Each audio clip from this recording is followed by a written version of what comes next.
ready to respond to the questions and the interpellation of the good senator, my fellow Kapampangan, my kabalin, Senator Marcoleta. Thank you, Mr. President. I'd like to thank my colleague from the gentleman from Pampanga and Quezon City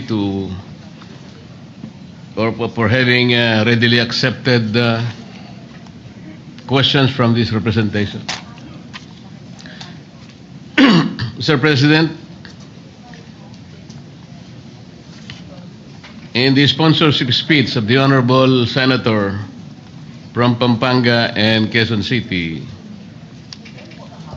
he said that the resolution will signal our resolve to prevent China from claiming 500,000 square kilometers of our exclusive economic zone.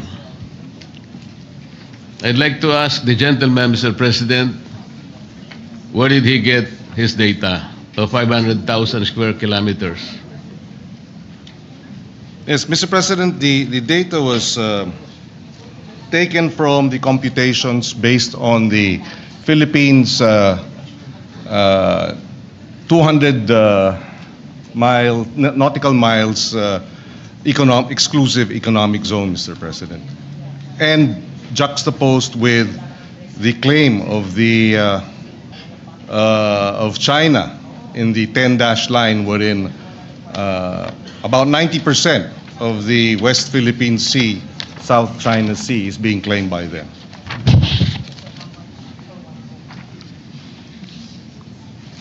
Mr. President, is the gentleman aware that there is a post from the National Security Council of the Philippines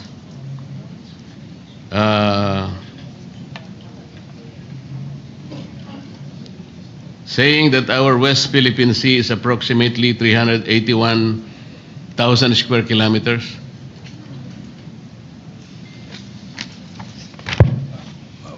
300,000 square kilometers, Mr. President.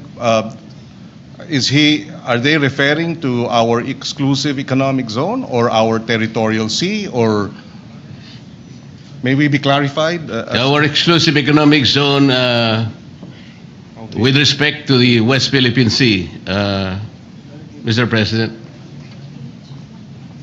Mr. President, I'd like to clarify. I'd like to be clarified, rather, because the data that was provided us by the advisors to the Philippine delegation to the to the Hague, the International Arbitral Tribunal, provided the amount of approximately about 500,000 square kilometers. So we will have to clarify that, we would like to be clarified, Mr. President, as to the data. But having said that, assuming it's 345,000 square kilometers, that is still double, pretty much, or almost more than, or close to double, our land mass. In other words, it is a huge amount of exclusive economic zone being claimed by China. That we have sovereign rights over our territorial sea, as well as we have exclusive rights over our exclusive economic zone, which includes, as the gentleman has mentioned, at least from his data, 360,000 plus square kilometers. Mas malaki pa sa ating lupain. Kaya hindi maaari nating hayaan na lamang na aangkinin at ng ibang bansa, lalo na ang China. Mr. President, I'm making this clarification because I would like to believe that the resolution is particularly related to our claim in the South China Sea, part of which is now being called the West Philippine Sea. According to the National Security Council, our exclusive economic zone in relation to that is only 381,000 square kilometers. And that is the principal interest in relation to the sponsorship speech in connection with the resolution under consideration, Mr. President. I would like to correct that because the 500,000 does not exist, Mr. President, because as I will discuss later, in Magaliano versus Ermita, this is a jurisprudence that was penned in relation to the conflicting maritime area in Republic Act 3046 and Republic Act 9522. Our Supreme Court had the opportunity, Mr. President, of adjudicating that our total exclusive economic zone, not only in the West Philippine Sea but in the other rest of the world, is only 382,669. This is already in the jurisprudence, Mr. President. Thank you for that, Mr. President. We are currently securing the information that was relayed to us by Justice Carpio, and therefore, assuming for the sake of argument that it is 345,000 square kilometers, it does not remove the fact that that is a huge amount of our economic zone that is being aggressively taken over by China. The only reason, Mr. President, that I'm trying to specify the exact area of our exclusive economic zone, because the next question is, would the Honorable Senator agree that in law a claim to land or waters must be defined by metes and bounds? Mr. President, we, with the indulgence of the good senator, we already have an arbitrary ruling in our favor. So the metes and bounds is no longer debatable. The arbitral ruling has awarded the Philippines and recognized our claim vis-a-vis China. It has rejected China's 9-line, 9-line claim and has upheld the Philippines' position that what China is doing within the exclusive economic zone of the Philippines is illegal. And therefore, the debate as to whether there are metes and bounds is moot. We can debate until kingdom come, but that will not change the arbitral ruling in our favor, Mr. President. That is not entirely correct, Mr. President, and I beg to disagree. The reason why I'm asking the gentleman for the metes and bounds to our claim on our maritime rights is because until today, I would like to believe that there has not been any specific computation or coordinates of the West Philippine Sea.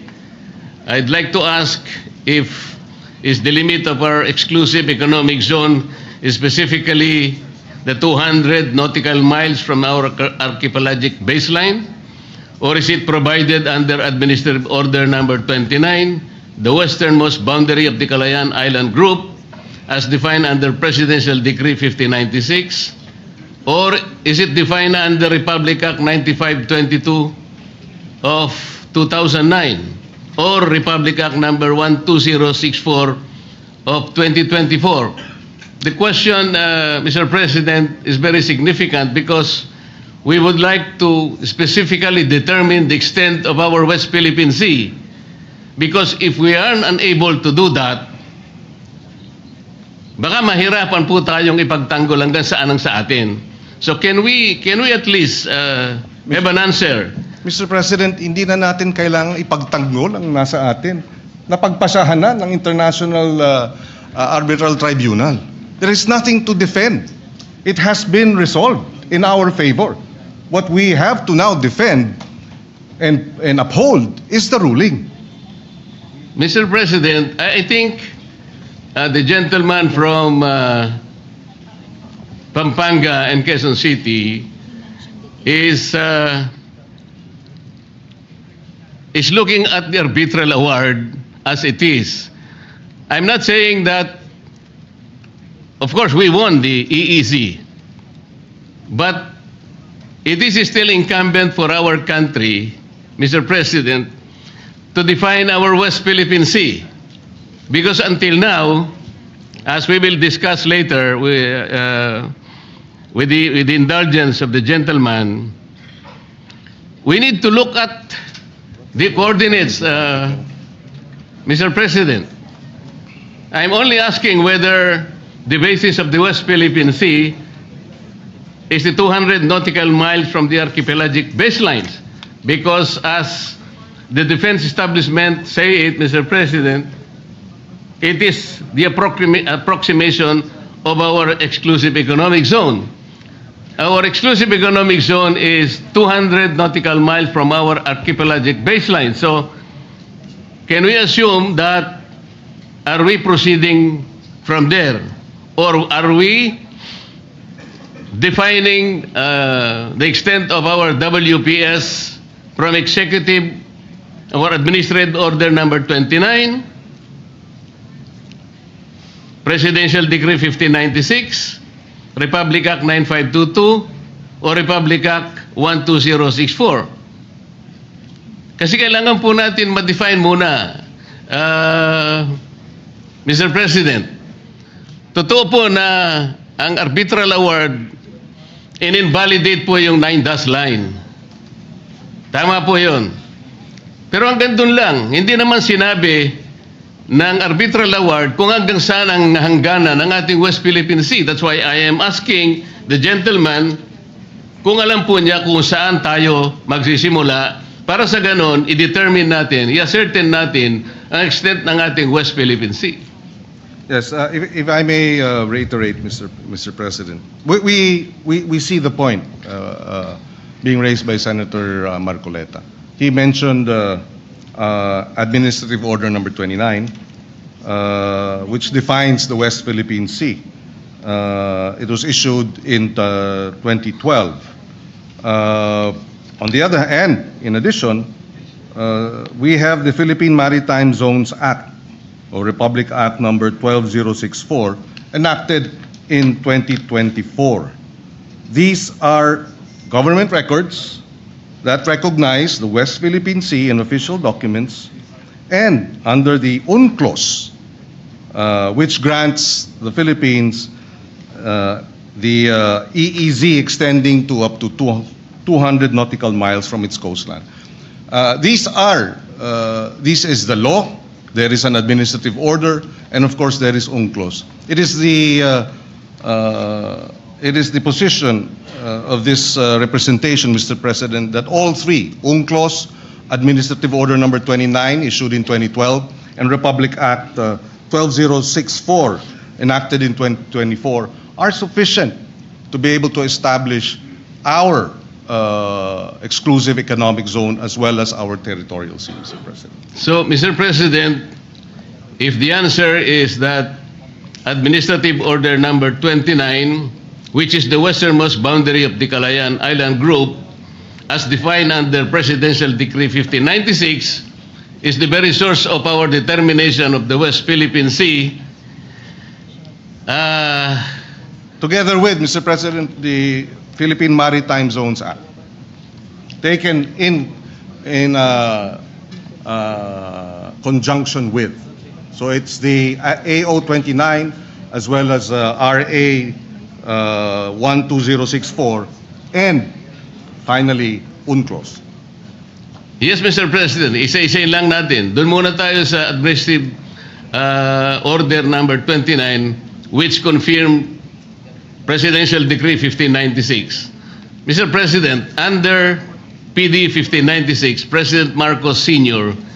drew boundaries around certain features of this Spratly Island and called the enclosed area as Calayan Island Group.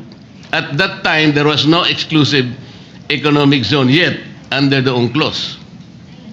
However, is the Honorable Senator aware that in 2016, the South China Sea Arbitral Tribunal declared the boundaries of the Calayan Island Group as contrary to the UN Convention of the Law of the Sea?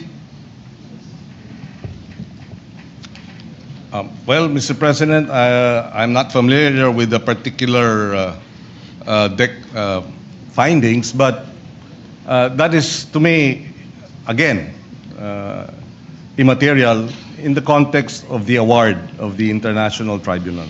That will not be immaterial, Mr. President, with all due respect. Kasi nga po talagang sinisino natin dinidetermine natin kung gagamitin po natin yung Presidential Decree 1596. Sabi po ng Arbitral Tribunal, contrary po yun sa UN Convention of the Law of the Sea. Basahin po ninyo yung Arbitral Award. Nandun po yun sa paragraphs 573 to paragraphs 576. Sabi po niya, China and the Philippines has no right to enclose the Spratly Islands with the system of archipelagic or strait baselines, as though there is a single group islands or an offshore archipelago.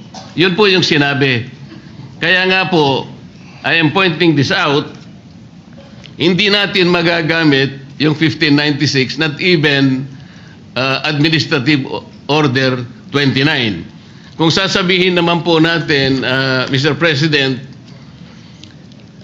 yung 9522 na banggit nila, is the Honorable Senator aware that Republic Act 9522 merely defined the Philippine archipelagic baselines from which to measure the territorial sea, exclusive economic zone, and continental shelf. Yun lang po ang ginawa noong 9522. Wala po siyang kinalaman in the determination of the exact area of the West Philippine Sea. Na-define lang po yung mga baselines natin para doon natin kwentahin yung ating territorial sea, yung ating exclusive economic zone, at saka yung ating continental shelf. Alam natin, ang EEZ at saka continental shelf, 200 nautical miles from the baseline. Territorial sea is 12 nautical miles from the baseline. Ngayon po, Mr. President, kung halimbawa ay babanggitin natin ang Republic Act 12064, ito po yung 2024 law, ang may problema po ito Section 2 of Republic Act number 12064 defines the West Philippine Sea as follows. The maritime zones of the Philippines on the western side of the Philippine archipelago, including the Luzon Sea and the territorial seas of Bajo de Masinloc and the maritime features of the Calayan Island Group, shall collectively called the West Philippine Sea. Ano pong problema nito, Mr. President, Your Honor? Based on that definition, would the Honorable Senator agree that the westernmost limits has two elements? Yung 200 nautical mile limit of the Philippine Exclusive Economic Zone and Continental Shelf, and the 12 nautical limit of the enclave territorial sea of high tide elevations of Calayan Island Group, including those outside the Philippines Exclusive Economic Zone. Hindi rin po natin magagamit yung 200 nautical mile limit, Mr. President. Bakit po? Alam po ba ng ating honorable gentleman from Pampanga and Quezon City na pag ginamit po natin yung West Philippine Sea na 200 nautical mile limit ng ating exclusive economic zone, 17 features po ng Calayan Island Group ang mawawala sapagkat wala po siya, hindi siya na-enclose ng 200 nautical miles. Alam din po ba ng ating honorable senator that four of those features would fall outside the definition of the West Philippine Sea as occupied by the Philippines? Ito pong apat na ito ay okupado na ng ating bansa. Ngunit wala po siya sa 200 nautical miles Katulad po ng Pag-asa na tinatawag na Tito Island. It's 227 nautical miles to Palawan. Parola or Northeast K, 240.2 nautical miles to Palawan. I don't see the... Kota or Laita Island is 207 nautical miles to Palawan. And Lakiam K, 203.7 nautical miles to Palawan. Are you aware, Mr. President, that these features are separated by high seas? Ito pa po ang problema eh. Kaya po nagiging importante na kailangan po natin munang pag-aralan hanggang saan eksakto po ang coordinates ba ng ating West Philippine Sea. Dito po sa binabanggit nating mga batas sa ngayon, kung titingnan natin, hindi po natin sila magagamit, Mr. President. Kaya napakahirap po ngayon nating sagupain yung mga pananaw na parang may nag-aangkin ng atin pero hindi pa natin ma-define kung ano talaga yung atin. Kaya po dito ako nagsisimula, Mr. President. Mr. President, if I may be allowed, again, I don't see the point. Are we trying to say here that the arbitral ruling was erroneous, and therefore we should stop claiming what was awarded us? I don't see the logic, Mr. President. We were awarded by the arbitral tribunal. It is ours. Now, is the gentleman saying the tribunal was mistaken, and therefore what was awarded to us should not have been awarded to us because of these problematic, well, at least from the point of view of the good senator, problematic definition of what the West Philippine Sea is? I beg to disagree, Mr. President. Besides, the arbitral ruling did not touch on the issues being raised today by the good senator. And even if it did, assuming it did, hypothetically, we were still awarded,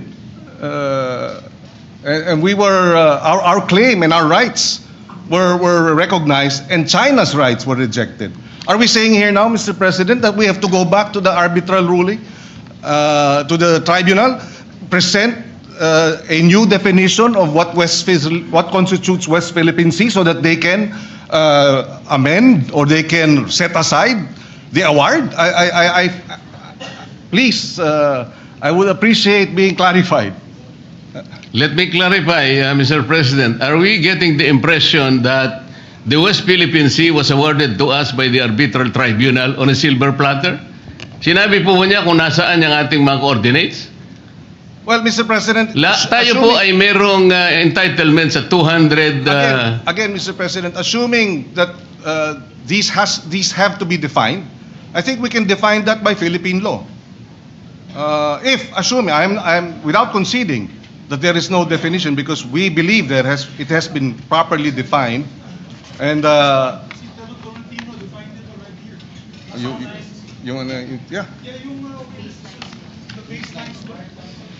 maritime base. Oh, we were not in the Senate then, but Both of you were not the Senate, but we already discussed it. We had the big billboard.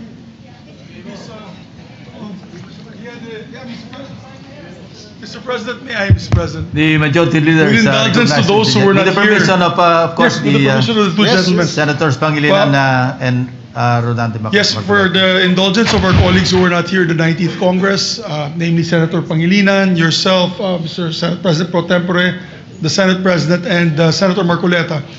We had a long discussion on the floor approving the baseline, Philippine Baseline Maritime Zones Act. Dalawang batas yung pinasa ni Senator Tolentino, who was also the majority leader at the time.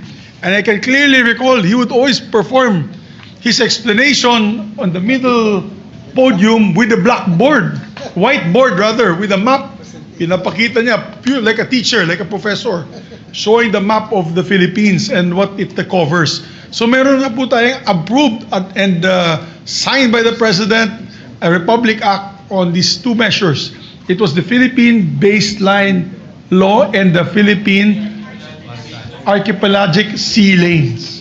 So maybe the two gentlemen can look into these two laws to see the exact coordinates that we approved as a law, as laws. This is Republic Act number 12065 and 12064.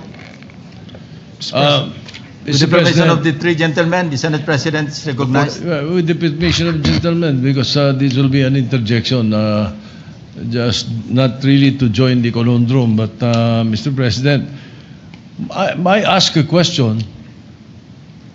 Yung ban China, meron silang coordinates? Yung 9 dash line nila? Wala. Wala eh. Tayo nga may baseline eh. May baseline attendance line na. Oh, may coordinates ba? Wala eh. Tayo nga may baseline survey law eh. Sila wala eh. Kung ano maangkinin kanila eh. So, I want to find out where are the coordinates of China in the West Philippine Sea. Mr. President, may I request that pakiano nyo ngayong number 3? Yung Mr. South President, China Sea. while we're doing some administrative matters, just for the record, because earlier our data or our assertion that about 500,000 square kilometers of our exclusive economic zone and territorial sea and sovereign waters is being claimed. This was a lecture by retired Supreme Court Justice Carpio in his paper, West Philippine Sea Lecture, in the Philippine Social Science Council, hosted it February 2016, and I quote his, for the Philippines, what is at stake in the South China Sea are, number one, about 80% of its EEZ rather, comprising 381,000 square kilometers of maritime space, including the entire Reed Bank and part of the Malampaya gas field, and number two, 100% of its exclusive continental shelf, estimated at over 150,000 square kilometers of maritime space.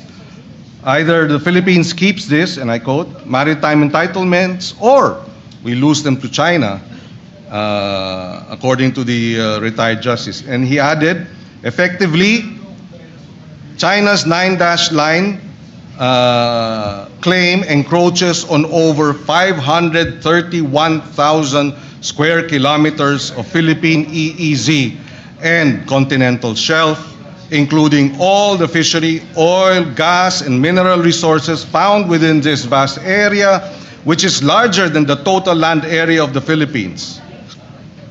This Chinese aggression, according to Chief former Justice Carpio, is the gravest external threat to the Philippines since World War II. Mr. President, ang binanggit niya kanina ay pinagsama-sama po niya yung exclusive economic zone at saka yung continental shelf. Talaga po nga abot kayo ng 500,000 square kilometers. Ang pinag-uusapan po natin, exclusive economic zone lang. Kaya po Mr. tayo President. nakukumpios. Kanina po tinatanong kung merong coordinates ang China. Ayan po yung mapa ng China. Makikita po ninyo yung 6.1. Kapag yan po ay tiningnan ninyo at pinag-aralan po ninyo yan po ay nakatala doon sa International Hieroglyphics Organization or S23. Lahat po ng coordinates nandyan. Kaya nga po pinoproblema natin, hanggang ngayon, wala pa po tayong ganyan. Sana man lang yung West Philippine Sea, kapag ka lahat po ng kailangan ng United Nations, kasi bago po tayo makapagpatala ng ating sariling pangalan ng dagat, katulad ng West Philippine Sea, hindi lamang po declaration ang kailangan natin eh. Nagdi-declare tayo ng 200 nautical miles. Hindi naman po tayo nagdi-deposit ng mapa na may coordinates doon sa United Nations. Wala pong mangyayari. Yun po yung proseso eh. Tingnan po ninyo yan. 6.1, yan po yung South China Sea. Hindi po ninyo makikita ang West Philippine Sea. Kaya po tayo nagtatalo dahil yung ating West Philippine Sea, kailanman hindi mag-a-appear dyan hanggat hindi po nagagawa ni Commodore Tariela yung dapat niyang gawin. Imbes na gawa na siya ng gawa ng caricature, dapat mag-submit na siya nung mga coordinates na kailangan po para ngayon makapagpatala tayo ng sarili nating pangalan ng dagat. Ito nga po kaya ko kahit napakahirap ay gusto nating pag-aralang mabuti kasi dito po nagkakaroon ng hindi pagkakaunawaan. Akala natin may nangunguha ng saangganang atin, samantalang yung saganang atin hindi pa naman natin alam kung hanggang saan ba siya. Ang maganda sana yung talagang exact coordinates makukuha natin Pero paano po natin magagawa, Mr. President? Ino-occupy natin, for example, yung munisipyo ng Pag-asa. Labas yun sa ating exclusive economic zone. Paano natin guguhitan yun halimbawa? Labas sa ating exclusive economic zone, samantalang yung Pag-asa, nandun na sa high seas. Hindi po pwede mangyayari, Mr. President, because that is violative of the UNCLOS. Hindi po tayo pwedeng tumahak sa high seas. At magliliprag po siya from the exclusive economic zone para enclose niya lamang, for example, yung Parola, yung T2, yung sinabi nating 4 kanina na bahagi na inoccupy ng ating bansa, ngunit labas po ng exclusive economic zone. Paano ngayon yun? Eh di kapag ka sinabi natin, we were awarded our exclusive economic zone, o umalis na po tayo doon sa mga features na inoccupy natin ngayon, simply because they are not enclosed by the West Philippine Sea na binabanggit natin. Kaya po ako nagsisimula dyan, Mr. President. Hindi po totoo na como sinabi ng arbitral award. Wala yung 9 dash line mo, China. Totoo naman yun eh. Because China was unable to prove by historic rights na talagang nasakop niya through the 9 dash line. Pero maliban doon, walang ginawa yung arbitral award eh. The arbitral tribunal did not adjudicate yung pamumosisyon nila sa mga features. Hindi naman niya sinabi, China, umalis ka na dyan sa mga inoccupy mong features. Meron ba siya sinabing gano'n? Wala po. And China continues to occupy those features. Meron din tayo. Meron din ang Vietnam. Kaya po disputed ngayon eh. Kahit na po in-award ang West Philippine Sea o yung ating exclusive economic zone, it's still a disputable waters. Dahil nga, wala pa tayong coordinates na isasubmit na nire-require po sa atin. This is the whole point, Mr. President. Yes. If we may be allowed. Mr. President, gaya ng nabanggit kanina ng ating mga kasamahan, noong 2024 na ipasa yung RA 12064 nga at doon mismo dinebate Section 14, other maritime jurisdictions, the Philippines shall exercise all other maritime rights and jurisdictions in accordance with the UNCLOS, the South China Sea Arbitration, case number 2013-19, international law and other pertinent and regulations of the Philippines. Mr. President, we beg to disagree that the coordinates are not clear, that we have not been able to determine it. We have by law, we have by administrative order, and we have by the arbitral ruling. All these should suffice, Mr. President, for us to assert that China is illegally occupying parts of our exclusive economic zone and is claiming likewise 150,000 square kilometers of our continental shelf and 381,000 square kilometers of our EEZ. I mean, that should suffice for this, at least for this resolution to be passed. For the resolution that we are now tackling be adopted, Mr. President. Mr. President, In addition, Mr. unfortunately- President, if I may, the Kalayaan Group of Islands is Kalayaan is a municipality of Palawan. Pag-asa is a barangay. Yes. And therefore, the exclusive economic zone as defined in UNCLOS provides that it is a sea area extending up to 200 nautical miles from a coastal state's baseline. So the baseline would be the Kalayaan group and 200 nautical miles from the Kalayaan group. So I do not see how the Kalayaan Islands is outside of our exclusive economic zone. I beg to disagree, Mr. President. Just for the record, the Pag-asa Island is a barangay of the Kalayaan Island Group under the province of Palawan. Yes. And it is 445 kilometers away from Puerto Princesa.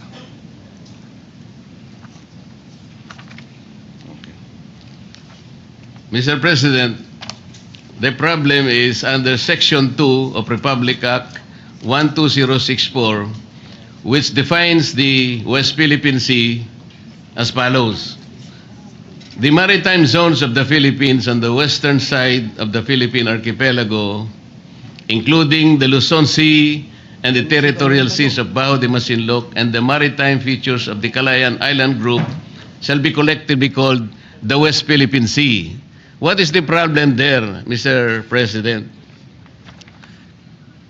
Yun nga po kasing Pag-asa Island at saka yung Parola Island, nakasama po ng KIG, ay labas po doon sa West Philippine Sea. At ito po ay blurred by the high seas that separate them from the rest of the Calayan Island Group. So let me show, pwede bang pakita yung isa pang mapa? Map number 1. Uulitin.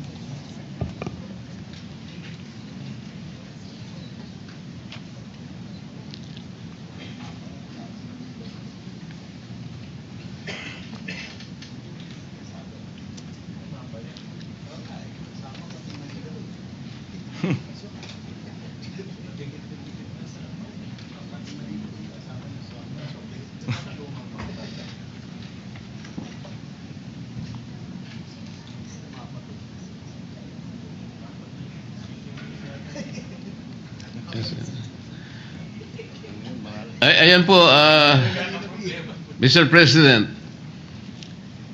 this is a map produced by the US-funded think tank called National Bureau of Asian Research. Dito sa mapang ito po, the area that is shaded in deep yellow is the Philippine Territorial Sea, while the area shaded in light yellow is the Philippine Exclusive Economic Zone and Continental Shelf. The area shaded in blue is the high seas.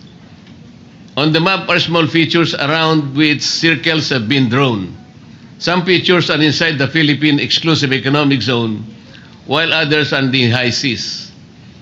The circles drawn around these features are the enclave territorial seas. The features and circles are in different colors to represent the state occupying them. The features occupied by the Philippines are in yellow. Diyan po makikita ninyo, Mr. President, meron po tayong occupied na features na talagang labas nga sa, kagaya ng binanggit natin kanina, labas sa ating exclusive economic zone. There are 4 features in yellow that are occupied by the Philippines but are in the high seas. Other features that are occupied by China and Vietnam that are in the high seas but they are also being claimed by the Philippines. Given this situation, how can we draw the metes and bounds of the Philippine West, the West Philippine Sea? Ito yung tinatanong ko kanina, kung gusto natin pong isama yung mga features which are outliers, meaning to say they are lying outside the exclusive economic zone, paano po tayong papayagan na gawin yun? May encroach po natin pati yung high seas. The UNCLOS, Mr. President, prohibits us from enclosing the high seas, and international tribunals have nullified boundaries that leapfrog. Hindi po natin sila pwedeng ikonekta. Kaya nga po, why even under Republic Act 12064, the limits of the West Philippine Sea cannot be drawn with precision. Yun po yung sinasabi natin. Hindi po natin magagamit yung mga batas na ginawa natin dahil meron pong problema. At makikita po ninyo yung mga features, for example, yung nandyan po sa loob ng ating West Philippine Sea. Makikita nyo yung mga circles in blue. These are occupied by other nations. Pero do sa ating memorial na sinabit po sa arbitral tribunal, Mr. President, ang Pilipinas nag-agree na lahat po ng yan ay hindi na natin naaariin. Meaning to say, reduction po yan sa ating West Philippine Sea. ganun po, kinompromise natin eh. Basahin po natin yung award. So, hindi, ang dami pong nawawala sa West Philippines natin. Mr. President, if we may, the declaration under PD 1596 that the KIG is part of Philippine territory, PD 1596 and its validity was never put in issue in the arbitration case, and the tribunal did not have any jurisdiction to rule on its validity. In other words, this is outside the issue of the award. And if there are concerns about the validity of PD 1596 and the concerns that there are certain areas outside of what has been declared as our economic zone, although prior to that was declared part of Philippine territory, then let's have legislation, remedial legislation to amend, debate it. If the good senator believes that should be part of Philippine territory and would like to amend PD 1596 or affirm it, then let's debate it on the floor by way of proposed legislation. But in the context of the arbitral ruling, Mr. President, I will again point out that this debate, no matter how lengthy, will not change the ruling, which shows in our favor, and therefore we should defend and uphold it. Rather than go into a question of, wait, sandali lamang, kasi yung arbitral ruling na yun, hindi sinama yung ilang mga nasa Kalayaan Island Group. So dapat, wag natin i-recognize yung award na yan. Hindi naman po tayo papayag dun. Hindi po ba? Hindi po ganun ang punto natin, Mr. President. Kung sakaling tayo po ay may karapatan talaga, at meron naman talaga tayong karapatan sa ating West Philippine Sea, na sa ngayon ay ina-approximate nila na ito na nga yung ating exclusive economic zone, kinakailangan naman nating makita yung hangganan para sa ganun maipagtanggol natin ang lahat ng saganang atin. Nagbabudget tayo, binibigyan natin ang ating Department of National Defense. Ang daming mga features na wala sa ating West Philippine Sea, na wala doon sa ating exclusive economic zone. Wala namang, nandun outliers po siyang gano'n. Pagkatapos, sinasabi ng 1596, atin yun, pero sabi ng arbitral tribunal, sabi ng award, sinabi na nga natin, paragraphs 573 to paragraphs 576, neither the Philippines nor China has the right to enclose that part of the Sprat list. Ibig sabihin, ninalipay niya po yun eh. So wala din yun eh. Kinakailangan nating itama lahat. Sangayon din sa UNCLOS na doon naman ay signatory tayo. Ito po yung kanina ko pa gustong ipaliwanag. Walang masama na yung ating saganang atin, pag-aari natin, madetermina natin. Halimbawa, binigyan tayo ng isang pag-aari, isang sukat ng lupa. Sinabi ng ating kaibigan, mula sa bundok na ito hanggang doon sa bundok na yun, sa iyo yan. Alam po ninyo, pag hindi natin natituluhan yan, nakuha yung kabuuan kung hanggang saan ang ating pag-aari, mahihirapan lang tayo. Kaya po nagkakaroon tayo ng pag-aaway, ngayon lamang po nakikita na natin ang talagang pangangailangan na pag-aralan nating mabuti muna ito. Kesa sasabihin natin, gagawa ng halimbawa ng caricature ang isang Commodore natin na ilalagay niya sa nakakatuwa at pangit na itsura ang leader ng isang bansa. Imbes na yun ang gawin niya, siguro kinakailangan muna nating i-determine with precise precision at with coordinates para sa ganon, alam na natin, maiguguhit na natin. Hindi lamang sa tayo lang ang nakakaalam ng ating West Philippine Sea, pati po doon sa S-23. Ito po yung International Hydrographics Organization. Matatala na yung ating West Philippine Sea. Magkakaroon na po ng coordinates. Kagaya po ng pinakita natin kanina, ng South China Sea is designated by 6.1.